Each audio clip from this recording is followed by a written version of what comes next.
Another episode of Shampoo and Booze. This is episode number 22 at shampooandbooze.com. Okay, we have a lot to cover today. Yes. Last week we posted an interview with Molly from LA.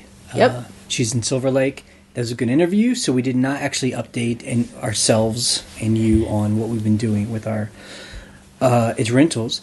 I like that interview because she has like a little bungalow, like a little guest house behind her house. Yeah. And that's pretty common in certain parts of LA. Yeah. I don't know if it's like a little style. Garden shed type thing that got turned into Yeah, and people have them, their offices or guest houses. We also have like a guest house behind our house. Yeah. That we actually built, and we aren't in LA. Right. But I love that style. Yeah. You know? A separate little bungalow type thing. Instead of having like one huge house, I like the idea of having like separate buildings so you can like go there. And then it's good for Airbnb because then you can just rent it out. Yeah. I mean, we don't rent out ours. We talked about it, but our neighborhood association would only allow week-long rentals. Yeah. And for us, our market is all weekend rentals. I think too, for us, I mean, just where we live is where we live. Yeah. And all of our stuff is in it. I mean, it's my office too, right. So our office. Yeah. So it doesn't really work for us. Well, yeah, we just don't want people like having a vacation in our backyard, essentially. Okay, so we've been having a very good past couple of weeks. Springtime is starting to emerge, and people are renting. Yes. We rented a lot. We'll go over our numbers in a bit, but we've been basically fully booked. Yeah, we've been booked, and we've been busy, so that's good. And then along with being booked just means not problems, but things happen with renters. Right. And we're going to talk about that real quick. Yeah, so we had a group of like younger people that were here, and they were great. I mean, they left the house pretty much spotless, except big group, yeah. Except it smelled like barbecue sauce. Like we were in the kitchen, right, and everything looked clean, and we were just like, it just like we took the trash out. Jay's whole thing is like, look, take the trash out, take the compost out, because then the kitchen smells go away. Right. So we did that, and we're like, it still reeks and everything in here. Looks clean, and I open up the oven and it looks clean because we put a foil down so in case stuff falls down. But then I noticed that it's not the way I do the foil, so I look up underneath. You really noticed that? Yeah. So I looked underneath, and there was all this like cooked barbecue sauce on the bottom. So they must have barbecued, maybe put like some trays in the oven to keep it warm, and maybe someone took it out and it all fell down. And instead of cleaning it, maybe because it was a difficult clean, they just covered it up. Yeah. So here's the deal. There are choices we can all make as hosts. Right. Number one, you can contact the person and like berate them, you know, and get really angry or say something. Right. You can try and charge them. Right. I mean, I don't know how much we could have gotten. $20, $50, no idea. I don't know. Or what we do, or what we did in this case, we just didn't make a big deal out of it. I took the foil out, I closed the oven, I put the it's cleaning on. Yeah. And we had a night before its next people came, and the it's cleaning oven is awesome. I didn't grow up with one. Yeah. But it takes like 3 hours. It like heats the inside to like 1,000 degrees, and it basically just turns everything to ash. Technically, I don't think it's 1,000 degrees. It's 2,000 degrees. It's like 400 or 500 degrees. You could melt metal in there. Okay, so anyway, the thing that saved us was we had a whole day before the next renters came. Now, I think that we would have been okay even if renters were coming, just by opening windows. I could have scraped it, and I don't think you should have cleaned it yourself, because that's a crazy cleaning job. But, I mean, I guess my point is we didn't say anything to the guy. We came it's next day. Everything's just ash. I wipe it. It's done. It's fine. Perfect. And so it's a little bit of a pain in the ass. It is a little bit sad that they didn't clean it, but it happened. We were happy. Right. And the downside of like complaining to them or writing a bad review, or it's just then you have someone unhappy. Yeah. Because then they're embarrassed, they're shamed. Right. they'll never want to come back. And if we feel like, they aren't good people, we just won't allow them back. Right. So, Or, yeah. I mean... But I think accidents happen. Yeah, accidents happen. And you know what? I mean, to be honest, it was a big group. Maybe the person who rented it didn't even know that happened. Right. He wasn't part of the cooking crew. It was like his friend who was embarrassed. And cleaned it up, and he didn't even know. So it's like, it's one of those things where they didn't damage anything. Right. The oven wasn't broken. Right. It was just messy. And so that's our choice. Right. We do like when people tell us when things happen. Yes. Because, things always happen. Someone breaks a plate. Yeah. Someone does a stain, and then they tell us, and we're like, all right, thanks for telling us. No big deal. Yeah. But, so, like here's an example. So, these renters came, this couple, super cute couple with a great dog who was adorable. It was a big dog, though. They actually stained the duvet and the sheets because the dog jumped up and had, like, mud on his paws or whatever. And look, yeah, they were stained, and it was hard for me to get it out. But you know what I did? I just used bleach. Bleach it. It was fine. Now, it wasn't like a dog that had mud and it was just like all over the place. Right. It was just little spots. Little spots. Right? But, like, if you didn't work to get those spots out, your sheets would be ruined. Right. So here's the thing. Like, I'm not big on using bleach because we have a septic system, and I just don't like it because it's a chemical. But honestly, bleach is the last resort, and we have white sheets, so that helps. And it was fine. Right. And she told us, too. And she told us. So that was, and what was great was you checked them in, so I never met them, but then I met them on the way out. And they were so cute, and they were so sweet, and their dog was adorable. And I was like, that kind of makes me feel better. Like, they didn't mean any harm. Yeah. I mean, so other people hearing us, other people that are rent or hosts, I'm sure will have its different levels of tolerance. But for us, we understand, or we accept the fact that there's a level of wear that's going to happen. Right. And for us not to get overly upset about it.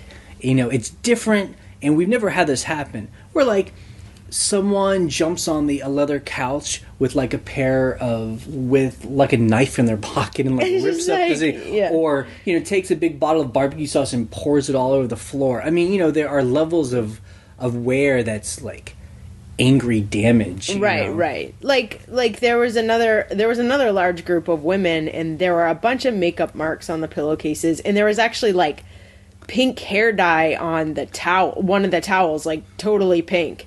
And you know what I did? I pre-treated the makeup the way I always do, which is like OxyClean and detergent in like a paste with a toothbrush. And look, I'm obsessive because I'm like, if I can get this stain out and I don't have to replace this and pay for, new sheets and stuff, I'll do it. So I fixed the pillowcases, and I bleached the towels. It was fine. It came right out. Now, what kind of hair dye did you call it? It's called Manic Panic. Manic Panic. Jay's never heard of it. Maybe he's too old. I don't know. But we used to always dye our hair with Manic Panic. Right. But the thing is, if you've just dyed your hair, it starts to come off on towels. It's like a temporary... Yeah, it's a temporary like pink or blue. Like, I'm crazy. Yeah, exactly. I'm a manic pixie girl. Yeah, exactly. So it's things like that where we're kind of like, look, makeup stains. I don't think people deliberately are like, I'm going to ruin this towel. I mean, for me, it's about having happy people because we want these people to come back. And so we have to make a choice. At what point do we broach a subject? And once that subject is broached, like this is it's ruined, or you guys did something bad, you've now ruined its relationship. Right. So maybe we'll be able to get a little bit of money or make them feel bad, but then we definitely will never have them come back. It's just it's one of those choices. Now, we've never dealt with any malicious damage. I mean, we've dealt with things like, broken wine glasses and stuff. I mean, that stuff is just, that happens. Right. So we've never had to deal with that. So I don't know what would happen when that being said, we have a friend in Seattle. Yeah. And she actually just emailed us. She actually rents through like a different online rental service. What was it called? Vacasa? Yeah, it's Vacasa. It's a management service. Right. And she has an extra house. It was really beautiful. And she just wrote to us and said that, it's just like stereotypical nightmare. some teenagers Like high school kids. rented her house for a weekend, and she one night got a call from a neighbor's saying that there was a party, and she goes over there and there's a huge gigantic party, and it just ruined her house. Like apparently they were selling tickets to the party. Right, like selling this armbands. Is serious party. And, and like, just, anyway, so we're going to try and do an interview with her to hear what happened, but we're going to wait till after she kind of goes through the process. She's talking to the parents, she's talking to the police. Insurance. All that stuff. So we'll kind of get her after everything's kind of been figured out, so she can talk about the whole experience. So obviously that is the nightmare. Yeah. That is everybody's Airbnb nightmare. Right. And actually we had a question about that, which we'll talk later. Yeah. So I did want to mention a great thing at our farmhouse. We finally got our sign made. We have been waiting for 2 months to get it. We had the guy who made it install it. It looks gorgeous. It's exactly what we wanted. And it's funny that, like, we knew we needed a sign eventually, but we didn't realize how important it would be until we really started renting last year. Right. Where people are coming at night and they're kind of driving right past our driveway. Well, because we have this home with like a long driveway that goes through some woods, so the house isn't very obvious, and it's a secluded house, which is part of the charm. Yeah. But yeah, like as Ryan said, other than having a mailbox with the number of the street, we realized having a sign there would be good. And so it looks great. So it's got a reflective tape it's on like it, gold so, reflective with a black background. And I mean, really, I finally feel after we bought it in 2011, 2016, so 5 years later, it really feels like we own like a real business, Yeah, it's really like, with the sign and everything. Yeah. So I was like so excited about that. Okay, so that was our farmhouse that is for rent now. Our second house, which we're calling the River House. The River House. It's across the street from the river. And, we're in the process of fixing this thing up. It's become a bigger job than we expected, mainly just because, like we always do, I realize, like, if we're going to take this away, well, why not put this up? If we're gonna like, let's just you start picking it apart, and you're just like, let's just redo all this stuff. I think that, just a side note here, anyone who's planning on doing a renovation or building from scratch should watch that show, Grand Designs. So this is a British show that's been on for the last like over 15 years. You can actually, I'm pretty sure you can get the DVDs online on Amazon. And the cool thing is, you realize when you see this, pretty much every single project goes over schedule and over budget. Not by a lot all the time, but so it makes me feel better because I'm like, that has been the case for every project we've done. It's a good show because it's not like the ones on American TV where they like pick a house and they bring in like 100 guys and they fix it up in 1 week. It's not that kind of thing. Yeah. This like the two twin guys is like it's the like, HGTV shows. Like flip it or lose it. Yeah. Anyway, this is good where he actually follows a project through its whole cycle. Right. So, and some people are building from new, but some people are renovating. Yeah, so I mean they're taking old farmhouses, and so it's good. Sometimes it can take 4 months. Sometimes it takes 2 years. Sometimes they aren't even done at the end of the show. And they have to go back like a couple years later. But yeah, like as Ryan said, like if you've ever, especially if you've never done it before, it really gives a good image of like what the pitfalls can be. Right, exactly. And just the timeline. Like, everyone has this timeline they want to stick to, and you never stick to it because you find a problem or you're like, I want to add 5 more things. So far it's for us on this. It's not like we're having any pitfalls. This is just us expanding the project. Yeah. Yeah. Exactly. But the good thing we've always said is because we often take our time, the project starts making more sense as time goes on, and we figure out ways to do things better and cheaper and things right, exactly. And like the other thing too is if you're not pressed for time, there really is no reason for us to be pressed for time. We can take our time. You have more time to get quotes. Get 3 quotes on something, and see if it's reasonable. Scavenge materials. Right. Come up with better ideas. Okay, let's take the back deck off. We'll talk about that. And just things like that where you're slowly just improving it as you get to know the piece of property and the space. So the first thing we've done is we're doing a metal roof, and we put brick on the chimney, which was just a block. And if you go to the blog, shampooandbooze.com, you'll actually see a photo of this chimney. It's actually huge. It's huge, this chimney. And what's interesting about it is it doesn't look that big at first because the cinder block that it's built out of, it's kind of this big cinder block. So you're like, oh, there's only like 4 across. But once you start putting brick on it, it's 1,000 bricks. So we work with a guy. We work with him on it's many projects. He does stone and brick and other things. Yeah, he does lots of things. So he took about 2 weeks, and he bricked it all up, and it really looks beautiful. It looks, when you look at this chimney, you're like, that's how it should have looked. And it's a good example of structurally, we didn't need to undo it. There was no a reason for us to do it other than for a look. Yeah. And just to make the house better. And to make it finished. I mean, the thing is, the funny thing about this chimney was it's cinder block, but they had a brick ledge along the bottom. And the reason you put a brick ledge is so that you can start bricking it up. Right. And they just never did it. So now we're turning it from kind of a hunting cottage into actually a river house. Yeah, like a actual cozy home. Right. So we're super excited about it. And now that the chimney's done, the roofer can come back, and he's done everything except for right around the chimney, and he's going to build a cricket, right? Right. So he's going to build it so the water won't go against the chimney, but will go around it. Yeah. And that was actually one of the problems, was the water was kind of hitting the chimney, and it would sit there, and so there was some rot around there, so we've had to fix that. And the side of the chimney was starting to get all wet and moldy. Right. Not moldy, mossy. And these things, a lot of houses can be okay with that.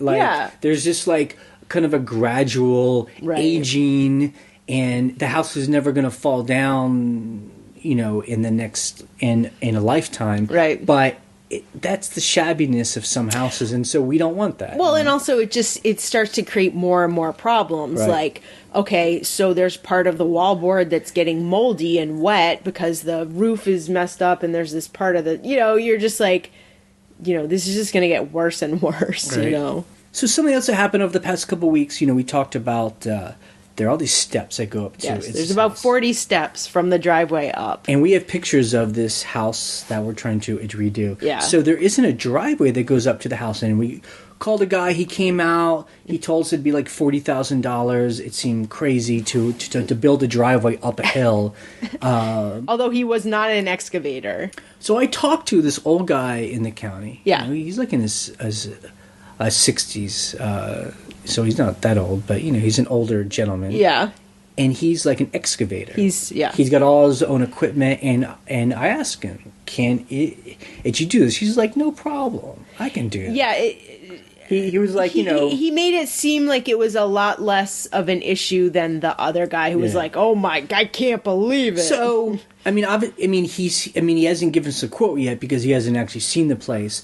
But we've worked with him. It's before. He's got reasonable rates. Right. And the way he acted was, I've done this a million times. Yeah, it's no big deal. It's not a big deal. Right. We've worked with him before, so too. So that makes me feel good. And this is the thing with any project, is that I always feel slightly overwhelmed as a project is happening, because there's always going to be problems that seem unsolvable. Right. Like building a driveway, it's 40 feet up from the road. It feels like, how is this ever going to happen? Yeah. And the only way to do it is just to do it, just start asking the right questions and finding the right people. Right, and just getting those numbers. The first number we got was 40K. Right. And we were like, okay, that's impossible. But then we thought, look, this guy's a paver. He's not an excavator. So he doesn't really know. Right. I need to talk to the person who's going to excavate. And to me, the key is on any of these projects is building relationships with people. Right. And that's where some of the time comes in. Yes. Is taking time to find the right people and building its relationships, and then working with them on multiple projects so they know you and you know them. Exactly. Everyone knows each other's personalities and all that stuff. That's where we live, especially. I mean, I'm sure it's like this anywhere. You just have to like get to know if the person is like gonna do the right job. And the good thing is that, you know, and the reason why that's important to find the right people is that I don't need to know how to solve all the problems. Right. You know, that's why I find qualified people and they tell us how to solve it. Right, so exactly. I say I want people to be able to drive up to the house. I don't need to tell them how to do it. Just like tell me tell me how it's possible, if it's possible. So the other work we got done was we had this back deck. And the back deck was weird because there was no view of the mountains. Like, you basically just saw the back, like, scruffy... There's no backyard. It's just, like, nothing. So we thought, you know, there's a section under the deck that's part of the roof. So we might as well just rip the deck off and, finish the connection of the roof underneath and then decide what to do after. Like, just have a staircase or something. I think that everyone is going to have a different point of view, but we're the kind of people where it's like, why try and work around kind of a half-ass old thing and make it work, but maybe not. Why not just start it again? I mean, we're definitely the kind of like strip it down and build it back up kind of people. Other people are like, well, you know, it's pretty good. We can make it work. And then any problems that happen will be in 5 or 10 years and we'll deal with it then. Yeah. It's so, in one way isn't better than the other. It's just more about like what you want. I want to get this done to where I really don't have to worry about it for my lifetime. And part of it was, there was this nasty part of the roof underneath. It looked like there had been water damage, and we're just like, let's fix it. Like, if the roofer's here, I'm not going to call him back in 2 months and get him to... Or 2 years. Yeah, it's just do it. Like, building a deck, the carpenter that we work with, I mean, he could do it in, like, a day and a half. And you know, and I can hear people out there, well, if you want to do it fast, so you can get it rented and start earning income. Sure, every month, we don't have this thing fixed, we aren't making money. But to me, it's having the long-range plan. Either we keep it off the market now and get it fixed and then put it on the market for 20 years. Yeah, forever. You know? Or we get it on the market quickly and then and cover up some things and then have to take it off the market in 2, 3, 5 years and fix stuff. And those problems could happen in an emergency. Right. As a situation where the roof is leaking, where then it can cause problems where you have to cancel people, you know. It's so I would rather, while we control it, get it all fixed. Exactly. You know? Exactly. And then I will add, it is nice that so far almost every cost of that house that we've done so far has been covered by the rent we've been making on our first rental. And that was always our dream, about having a rental that earns income, and then we can use that income to pay to fix another house. Exactly. And then when they're both going, then, you know. Yeah, exactly. We pay off debt after that.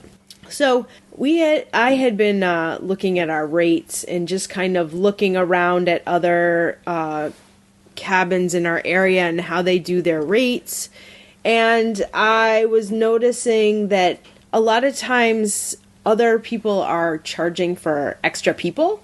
So they'll charge $25 per night per person, sometimes above 2 people and sometimes above 4 people.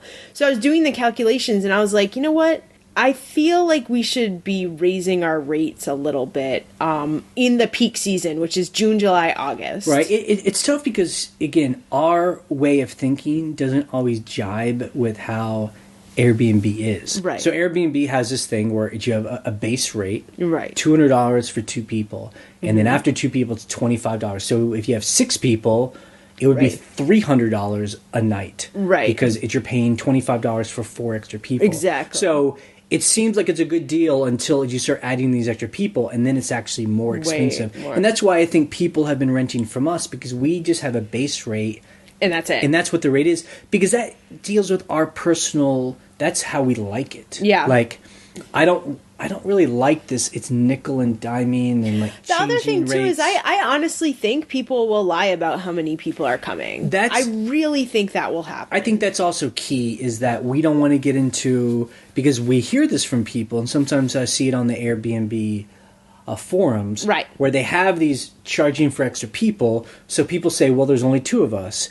And then the hosts get into this thing where, well, I don't trust them, so they're like driving by and they're like seeing extra cars, and then there's a confrontation because you have to be like, I count more people, and then you have to add money, and then it just kind of, it ruins everyone's experience. Yeah. So the host is unhappy because they felt they've been lied to. Right. The guests are unhappy because it's not the right price. Because they've been caught. Right. And so it kind of ruins, and then they're embarrassed. So we just like, this is our house. This is the price we want for it.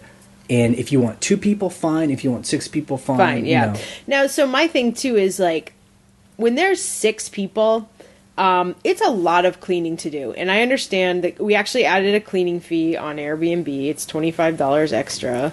But what I wanted to do was, for the peak season, June, July, August, I'm like, you can get, last year we were solidly booked. Weekdays, weekends, whatever. So I thought, let's raise our weekday rates from $199 to $225. Well, in the wintertime, it's this year, we raised our weekend rates from $225 to $200, and it's $50. That's right. And we were worried, is anyone going to pay this?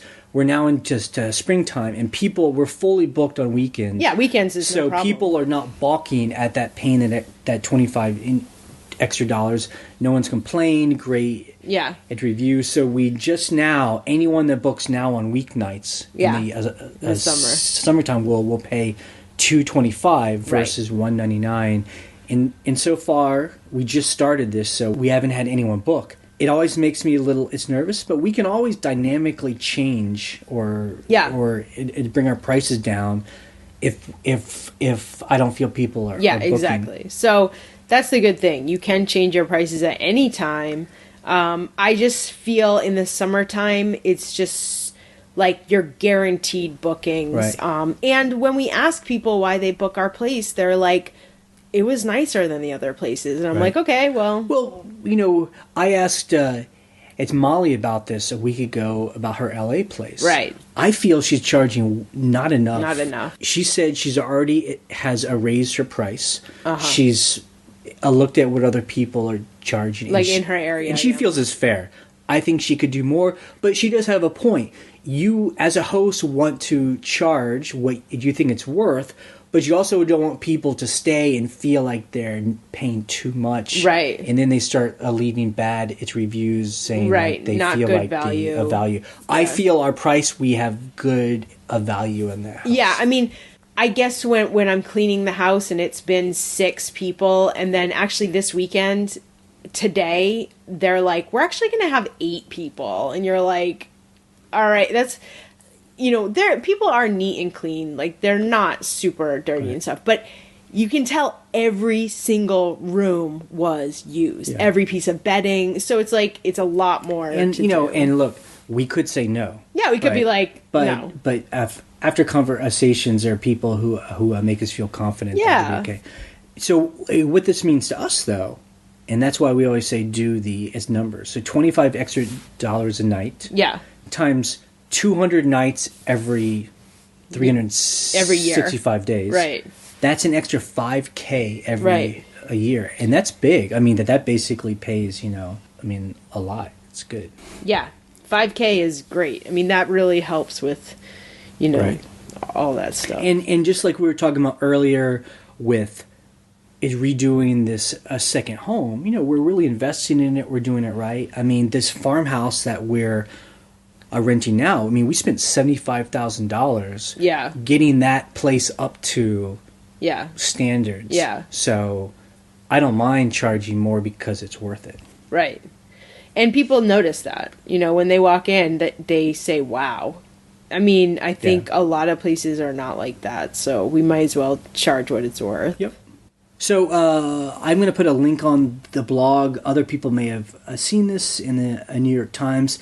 They had an article about it's micro hotels. Yes. Where I guess a lot of these hotels are starting to try and latch on to the kind of the Airbnb market. Right. Where they're trying to attract people who don't mind staying in smaller, simple rooms. Yeah. Not pay as much, and then have larger public areas. Yeah, like shared areas. Right.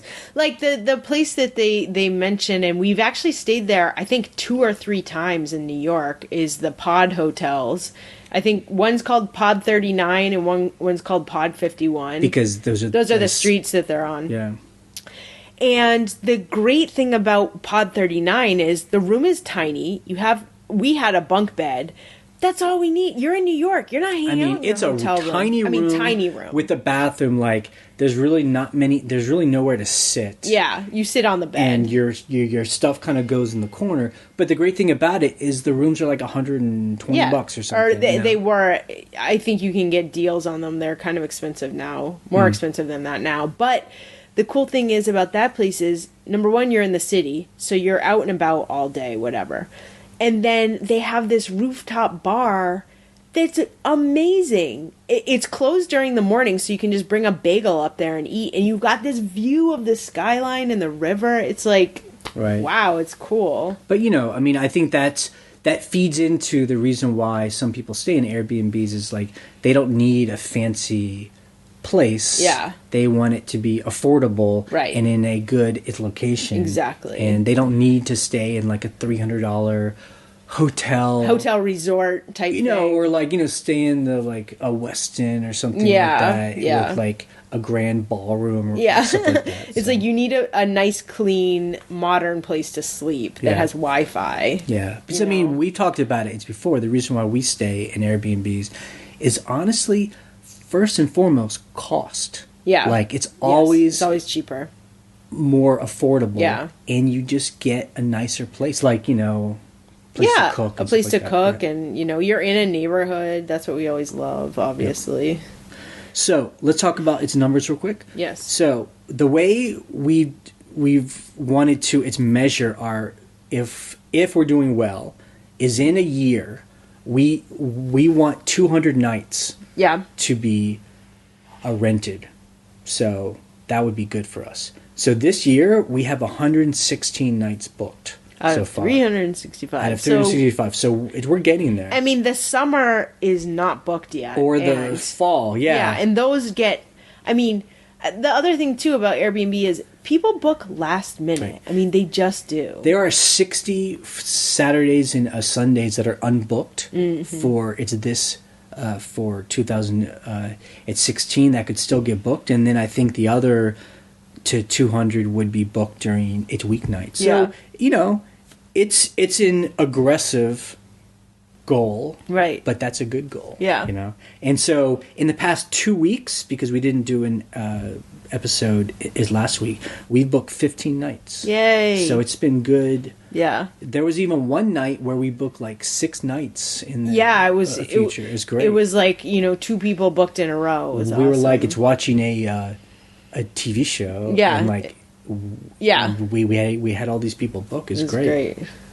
Okay, and then the last thing we wanted to talk about is what did renters leave behind? Yes, so we wanted. So the name of our podcast is based on what renters most leave behind: shampoo and booze. Although not as much as I want of those things. I'm like, I'm running out of shampoo. And people have been lately starting to take their booze. Yeah, they take it home. If they're driving from DC, I mean, they're bringing their beer home. Right. So it's mainly when we get people come from out of state. Yeah, that are flying can't home. Take it. Yeah.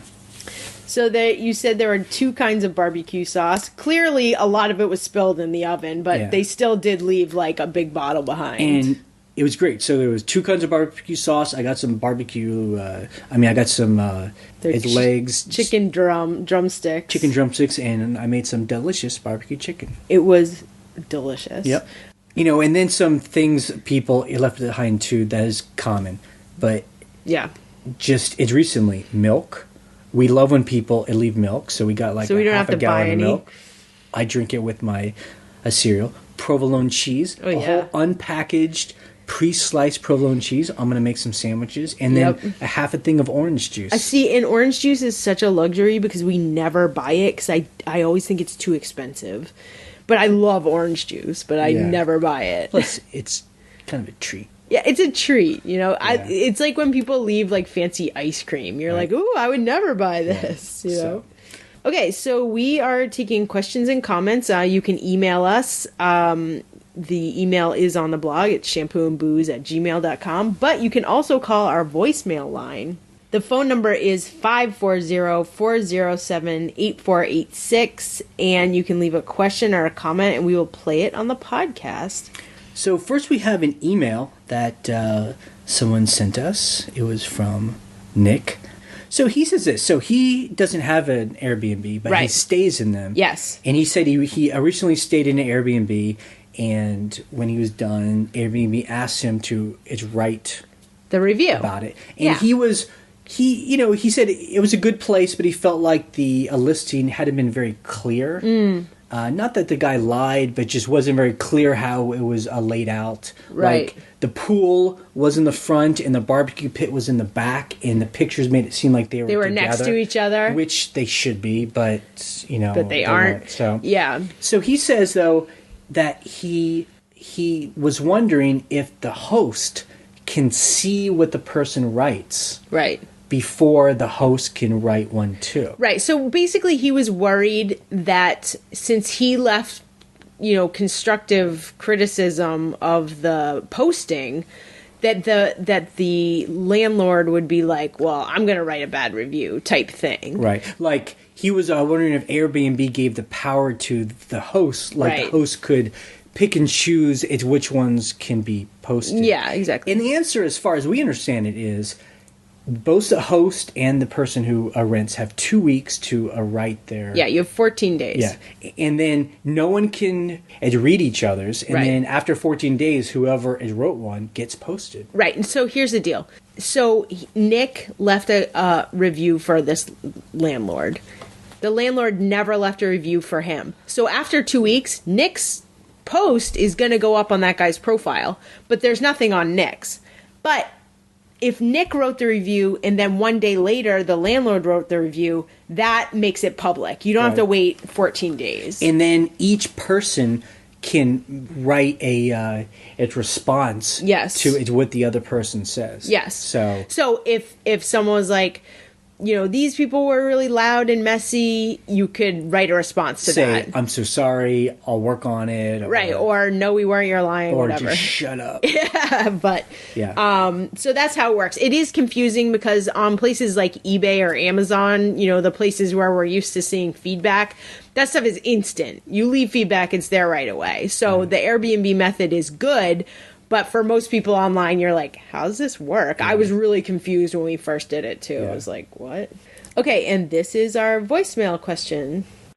Hello, this is Jennifer Hong. I just started Airbnb.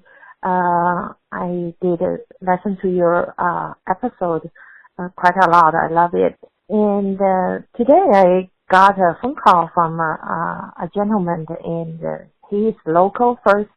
And he said he sold a house and want to lease my house for 1 month. So he want to show me to show the house. And somehow I feel things funky when we meet. He want to pay cash to me without go to Airbnb. Have you experienced something like that? Thank you. Okay, so this is an interesting question, and I have heard this from other people on the forums, where people want to see the house before they rent it, and this person wants to rent it for over a month. And my advice is to not let them see the house, because your posting with your photos and your description should be enough for them to see if it's good. Well, I think the more important part of our story is, and then the guy wants to rent it off of Airbnb. Oh, right, yes. And so that's a huge red flag. Yeah, don't do that. You know, the reason why you want to rent it on an Airbnb is an Airbnb is like the third party, is the person is between that keeps everyone honest. Right. And if there's a problem. And it's there to protect you. Yeah. So some people think, well, I'll rent it off Airbnb so then I don't have to pay the 3% or whatever it is. The fee is, so I'll get all the it's money. But if people want to start doing stuff off these sites, it just means like there could be some issue underlying, you know, they have bad intentions, or they could. Yeah. And then if you do it between him and you, the only person who can help you are the courts. Right. And that gets ugly. And also, we've all heard, if someone, and if you have to check a local area. Yeah. If someone stays in your house for 30 days, they can then be legally seen as a tenant. Right. They have tenants' rights. And then after 30 days, you can't kick them out without evicting them, even if they don't pay rent. And evictions, depending on your state and your city, can take sometimes up to 3 to 6 months. I've heard of an eviction taking over a year. Right. So, you know, all your income from that property is gone. So, I mean, honestly, I don't know if we would ever rent our place for a full month. I mean, number one is, at the rates we charge per night, it would be like $5,000. It would be really expensive. So I don't know who would want to do that. Yeah. But I would even want to look and even talk to a local attorney. Yeah. What rights we would have. I've heard if you rent short term through Airbnb, that can give you some measure of protection, because the person is renting through Airbnb and is agreeing to just rent for a short term. Yeah. But if you do it off of Airbnb, then again, those tenants' rights kicks in. And the other thing too is maybe what you can do, with this whole 30-day thing, is if you did it on Airbnb, not with this guy in particular, but with someone else, you could say, look, I'm going to rent to you for 20 days, and then after 20 days, we'll do another, reservation. So almost like it's 2 separate reservations. Or do it week by week. Like, do it week by week. I'll just charge you week by week, and at the end of the week, you can tell me. I mean, so it's like a week-long reservation rather than a 30-day, like, you're becoming a tenant type thing. So maybe that is helpful. I'm not sure. So we did get another email. This person's asking, I'm interested in trying Airbnb hosting, but can't seem to get past some of the horror stories I've read. Right. I've also read from other hosts on sites like It's Reddit. The Airbnb can sometimes be not very helpful. I'm wondering, have you ever had any kind of host guarantee or insurance claim? And how did that go? I really want to be thinking about doing Airbnb, but what happens if something goes wrong? Right. So we kind of talked about that earlier. Yeah. So we've been renting for 12 months now. We've not had any issues at all other than like some that. spilled barbecue sauce. Yeah. But we do have a friend who we just said who was only rented probably 12 months too. Yeah. She didn't rent through Airbnb, through another company, but she had that nightmare. She had the nightmare. Teenagers had a big party and ruined her place, and she's going through that whole process of, whatever. Yeah. So we've never had to actually deal with Airbnb with a bad person who did bad things. Right. But here's from what I understand it is how it works. If you want Airbnb to get involved, it's got to be bad enough where there has to be police involved. Like you filed a police report. So that Airbnb like $1 million insurance policy is only if the police come and write a whole report, because I guess Airbnb would start taking people to court, but that's only when they guarantee it.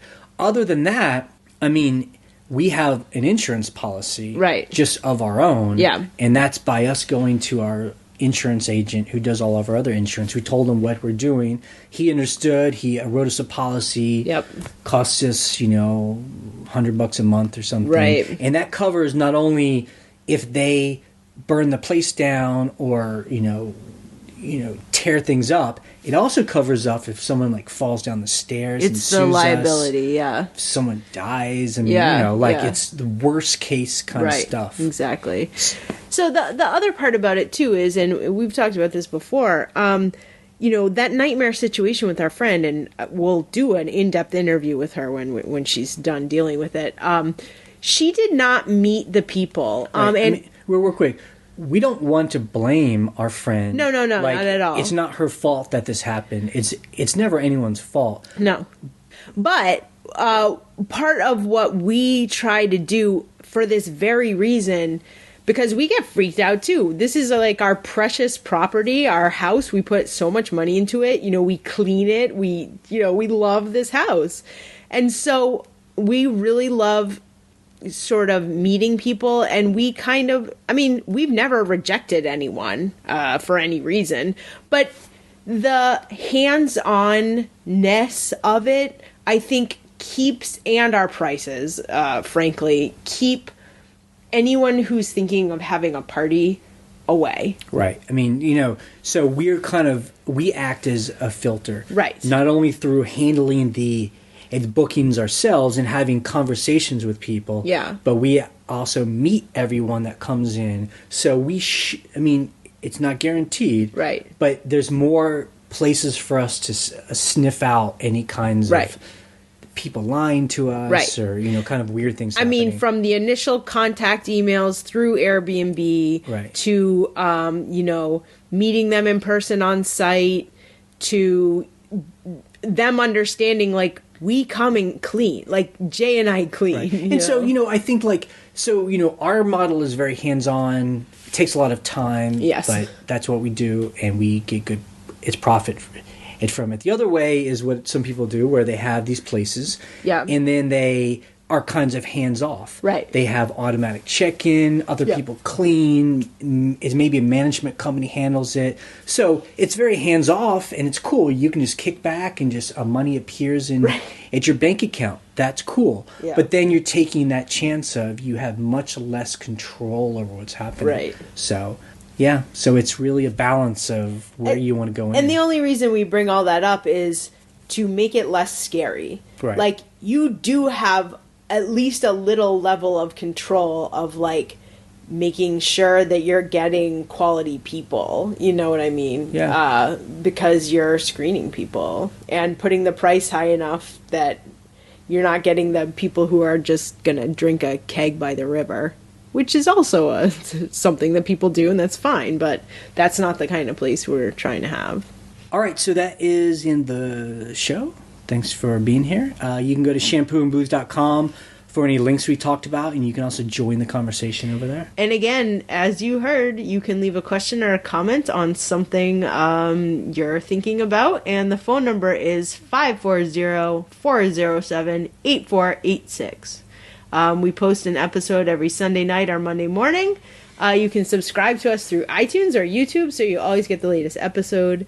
You can listen to our other podcast, where we talk about how we sell old stuff on the internet to fund these Airbnb businesses, and that's on scavengerlife.com. And you can rent our vacation farmhouse if you want, or you can check it out, and that's over at shampooandbooze.com. Okay. Thanks for being here. Bye.